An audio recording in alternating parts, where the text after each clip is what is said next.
What is God? People from all over the world have been asking that question forever. Some say He created everything. Some say He's close to us, others say He's beyond what we can imagine. Some think He works through many gods, others through none. But whatever the belief, God, however He's understood, is seen as doing something. He's not just an idea. He acts. He creates. He helps. He guides. Or at least, that's what people across time have believed. In Christianity, God created the universe by speaking it into existence. Light, land, sky, animals, and people, He made it all. He made humans in His image, to know Him, love Him, and live with Him. But when people sinned, He didn't give up. Christians believe He kept reaching out, through prophets, through miracles, and finally, by sending Jesus, His Son. That's the biggest work of God in Christianity, becoming human to rescue humanity. Jesus healed the sick, forgave sins, died on the cross, and rose again to bring people back to God. Christians believe God continues to work today, through the Holy Spirit, through prayer, through the church, and through lives being changed by love and grace. In Islam, Allah is the one true God, and He is the creator of all things. He created the heavens and the earth in 6 days, shaped humans from clay, and gave them life and purpose. Muslims believe Allah's main work is guiding His creation. He sent prophets, like Adam, Noah, Abraham, Moses, and Jesus, to teach people how to live.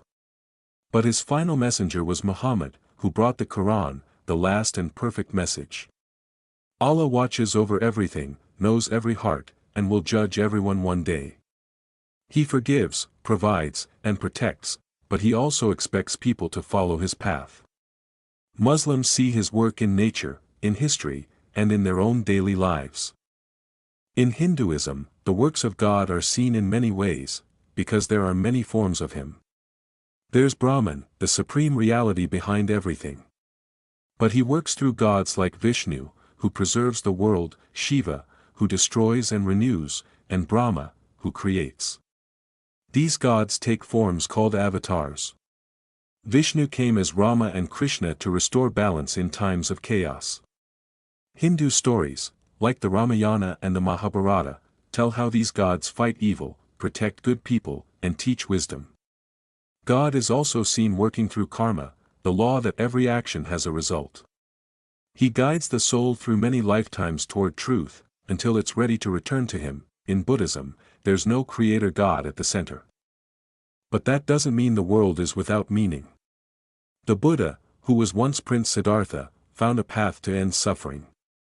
He's not God, but his work, teaching, healing, and leading people to enlightenment, is seen as sacred. In some Buddhist traditions, there are divine beings like Avalokiteshvara or Amitabha who help others out of compassion.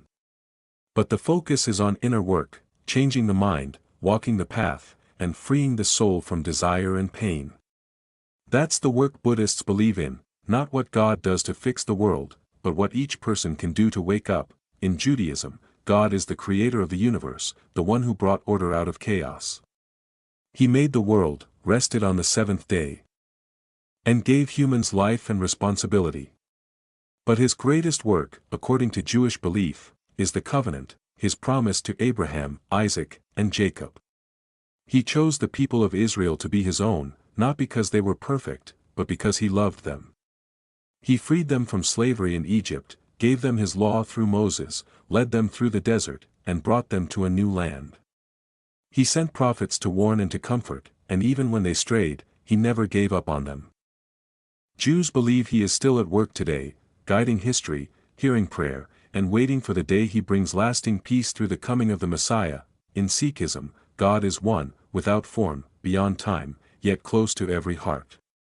Sikhs believe He created the universe and everything in it, not just once, but constantly keeps it going. He is always active, always present, always guiding.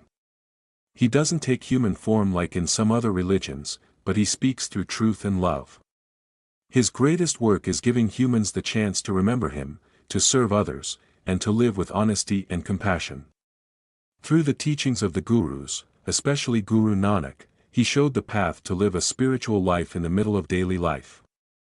Sikhs believe he is not far away, he lives inside us and wants us to see him in everyone. In Taoism, the idea of God is very different. There's no single God or personal creator.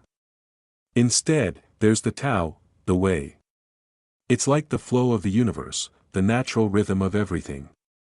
It can't be seen or touched, but it's there, in water, wind, trees, and even in silence.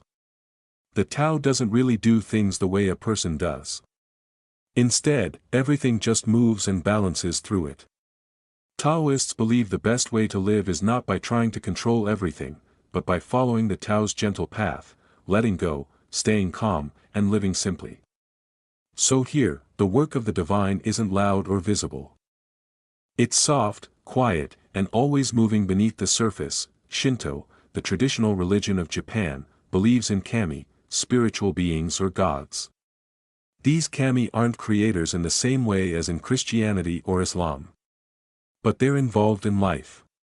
Some are nature spirits, like the spirit of a mountain, a river, or even the wind.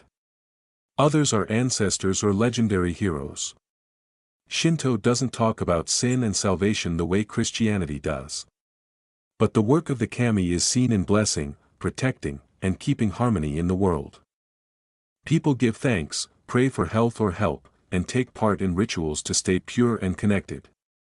Kami don't rule over people, they live beside them, in the land, in the family, in the story. In many indigenous religions, whether in Native American, African, or Aboriginal cultures, God or the gods are deeply tied to creation, land, and life.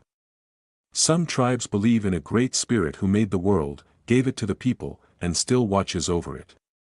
He doesn't always have a face or a name like in other religions, but he's there, in thunder, in dreams, in the eagle flying overhead. Other traditions speak of gods who brought fire, taught hunting, or shaped the rivers. These stories are sacred, passed down by elders, and full of meaning. The work of God in these beliefs is to keep the world alive and to teach people how to live in balance with it.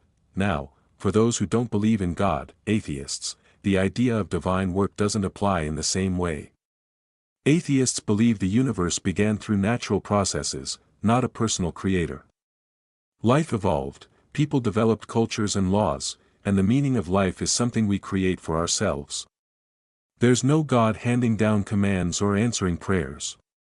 But even without belief in God, many atheists still work for good, fighting injustice, helping others, and building a better world. For them, that's enough. The work is ours. Agnostics aren't sure. They don't say yes, and they don't say no. Some think there might be something out there, maybe even someone, but they don't claim to know who or what. Others think the question is too big to answer.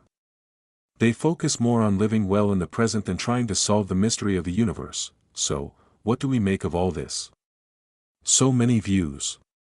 So many ways of seeing the divine. But here's something that stands out: across nearly all beliefs, God, or whatever higher power there is seen as doing something. Creating.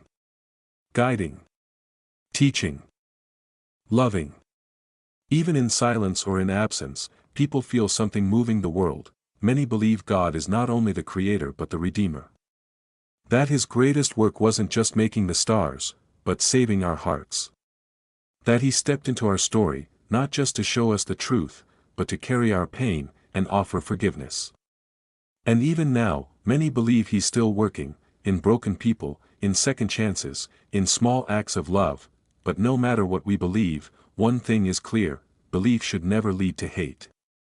If someone sees God differently, it's not our job to attack them. If someone doesn't believe, it's not our right to shame them. If we truly believe in a good God, then we should reflect him with kindness, not force. Truth invites, it doesn't push.